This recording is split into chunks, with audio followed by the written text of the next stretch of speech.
Y mientras se discute si es posible o no la semana laboral de 32 horas, a la Administración pública llega la obligada reducción de la temporalidad ante el elevado número de interinos. Y Cosital, que es el Colegio de Secretarios, Interventores y Tesoreros de la Administración local, junto con la Asociación Valenciana de Técnicos de Personal de la Administración local, han salido al rescate ante un proceso que presenta numerosas lagunas y problemas de encaje legal. Sí, lo explicamos. La ley de reducción de la temporalidad busca reducir el número de interinos en las diferentes administraciones, algo necesario a la vista tan solo del porcentaje de interinos en las administraciones locales, un 25%. José Luis Serrano, de la Junta de Gobierno de Cosital, explica en la SER que han tenido que formarse para intentar ayudar y resolver las múltiples dudas de una ley que se ha convertido en un gran cajón desastre que busca acabar con los interinos, dando ventajas a aquellos que llevan un tiempo ya trabajando e incluso consolidando vía concurso las plazas de aquellos que más tiempo llevan. Y eso, como explica Serrano, provoca 1000 dudas. Pone un ejemplo.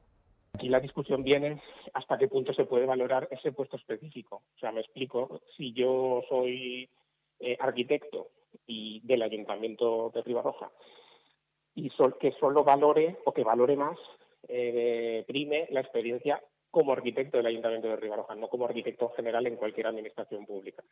Esto es algo que no ha quedado muy claro en la ley, es un poco difuso y tampoco hasta en qué porcentaje puedes hacer eso, si es que puedes. Ahí hay muchas discusiones jurídicas y cada uno un poco pues ha aplicado su criterio. Y es que añade, se busca casi la cuadratura del círculo. Las presiones de los interinos, los sindicatos que les representan, de la Unión Europea, los intereses políticos y electorales, todo eso se enfrenta con un marco legal establecido que es el principio de igualdad, mérito y capacidad.